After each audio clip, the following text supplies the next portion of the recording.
ప్రధానంగా మరి ఈ రోజున చెప్పాలి అని అంటే కారణాలు అనేవి ముఖ్యమంత్రి జగన్మోహన్ రెడ్డి గారు 1200 కోట్ల రూపాయలు కేటాయిస్తున్నానని చెప్పటం, ఆ కేటాయింపులు చేసేటప్పుడు నాకు కూడా తెలియదు.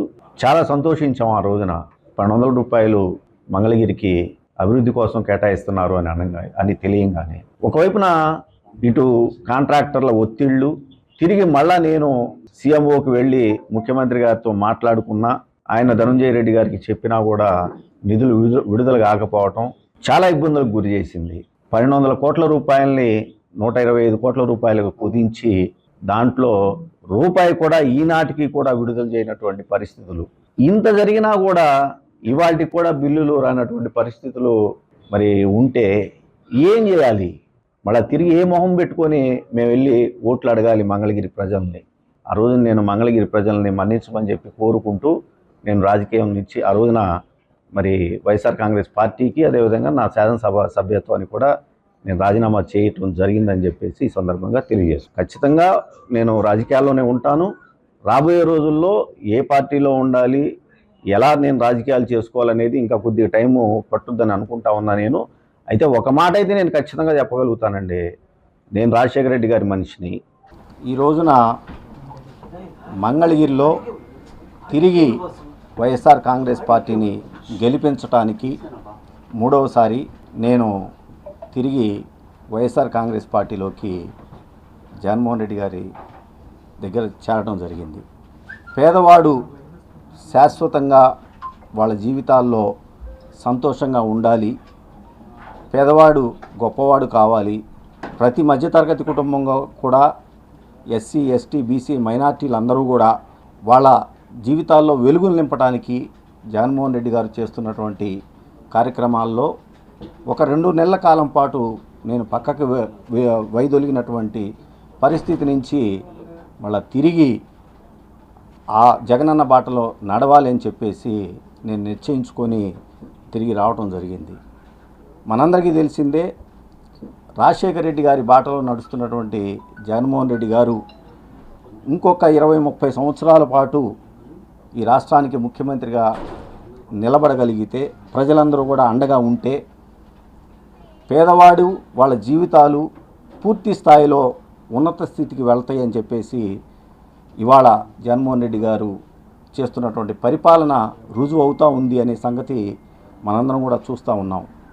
వైనాట్ 175లో నేను కూడా భాగస్వామిని కావాలని, అదేవిధంగా 25కి 25 పార్లమెంటు స్థానాలు కూడా తిరిగి వైఎస్ఆర్ కాంగ్రెస్ పార్టీ కైవసం కావడానికి నా వంతు కృషిగా నేను పనిచేస్తూ ఇవాళ జగన్మోహన్ రెడ్డి గారికి చాలా స్పష్టంగా చెప్పుకోవడం జరిగింది. 2014 నుంచి 2024 వరకు కూడా 2 సార్లు నాకు ఆయన మంగళగిరి శాసనసభ్యుడిగా అవకాశం కల్పించినందుకు ఆయనకి ధన్యవాదాలు తెలియజేస్తూ, అన్నా మీరు ఏ అభ్యర్థిని మంగళగిరిలో మీరు ఇచ్చినా కూడా ఆ అభ్యర్థి విజయానికి పూర్తి స్థాయిగా అన్కండిషనల్గా నేను పనిచేసి ఖచ్చితంగా తిరిగి మూడవసారి మంగళగిరిలో వైఎస్ఆర్ కాంగ్రెస్ పార్టీ గెలుపుకి నేను పనిచేస్తానని చెప్పి చెప్పడం జరిగింది. ఇటువంటి పరిస్థితుల్లో ఇక నుంచి అన్నకి నేను చెప్పడం కూడా జరిగింది, పేదవాడికి ఏ విధంగా అయితే ఈ రోజున జరుగుతున్న అదే ప్రతిపక్షాలన్నీ కూడా చూసాం. 2009లో రాజశేఖర రెడ్డి గారి మీద ప్రతిపక్షాలన్నీ కూడా ఏకమయ్యి ఏ విధంగా అయితే మరి రాజకీయంగా వచ్చినాయో ఆ రోజున ప్రజలందరూ కూడా రాజశేఖర రెడ్డి గారికి అండగా నిలబడ్డారు. అలాంటి పరిస్థితి మళ్ళీ తిరిగి ఈ రోజున వస్తూ ఉంది.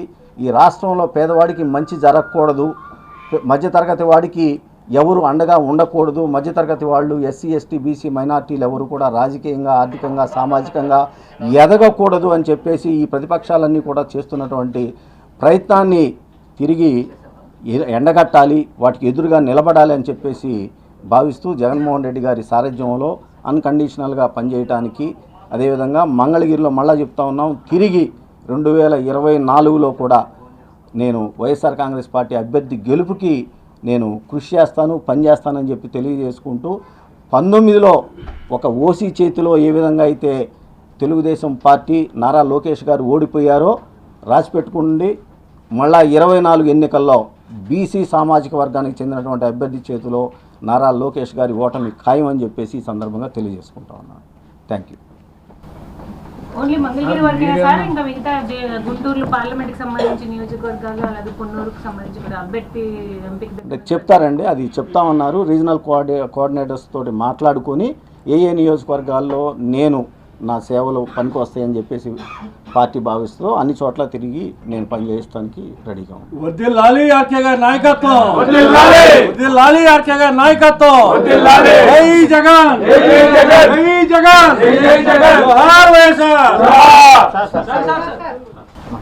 అంటే గతంలో కొన్ని కామెంట్స్ కూడా చేశారు, వాటికి సంబంధించి ఆయన కట్టుబడి ఉంటారా లేదంటే దానికి సంబంధించాలంటే అంటే ఎటువంటి వ్యాఖ్యలు అంటే అభివృద్ధికి సంబంధించి లేదంటే మంగళగిరి అభివృద్ధికి సంబంధించి జగన్మోహన్ రెడ్డి గారు అధికారులను ఆదేశించి ఆ పనులన్నీ కూడా చేయడం జరిగింది. ఉదాహరణకి గతంలో చంద్రబాబు నాయుడు గారు ముఖ్యమంత్రిగా ఉన్నప్పుడు ఏదైతే బలవంతపు భూసేకరణకి మంగళగిరి రూరల్ అదేవిధంగా తాడేపల్లి రూరల్ మండలాల్లో బలవంతపు ల్యాండ్ ఎక్విజిషన్కి నోటిఫికేషన్ ఇచ్చారో దాన్ని రద్దు చేస్తాము అని చెప్పి చెప్పడం జరిగింది. ఆ విధంగా ఆల్రెడీ పని సిఆర్డీఏ వాళ్ళు గుంటూరు కలెక్టర్ గారు కూడా పనిచేయడం జరిగింది. అది తుది దశకి చేరుకుంది.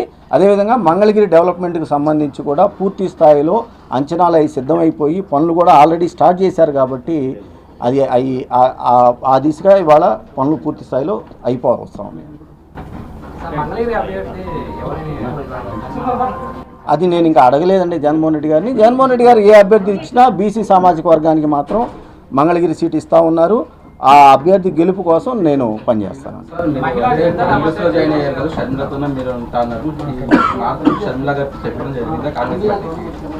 నేను చెప్పలే, అదే ఇందాక అన్నానండి. 2009లో రాజశేఖర రెడ్డి గారిని ఓడించడానికి అప్పుడు ఉమ్మడి రాష్ట్రంలో ఉన్నటువంటి పార్టీలన్నీ కూడా ఎలా ఏకమైపోయినాయో ఇవాళ తిరిగి జగన్మోహన్ రెడ్డి గారిని ఓడించడానికి ఈ రాష్ట్రంలో ఉన్నటువంటి పార్టీలన్నీ కూడా ఏకమైనవి. అది జరగకూడదు. ఎందుకంటే పేదవాడు గొప్పవాడు కావాలి, ఎస్సీ ఎస్టీ బీసీ మైనార్టీలు రాజకీయంగా ఆర్థికంగా సామాజికంగా ముందుకి రావాలి. ఆ దిశగా అడుగులు వేస్తున్నటువంటి జగన్మోహన్ రెడ్డి గారికి అండగా నిలబడాలని చెప్పేసి అనుకున్నాను.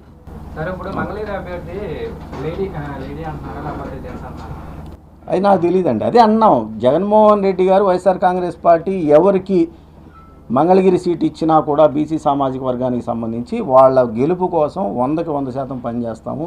ఖచ్చితంగా మూడవసారి 2024లో వైఎస్ఆర్ కాంగ్రెస్ పార్టీ జెండా రెపరెపలాడుద్ది మంగళగిరిలో.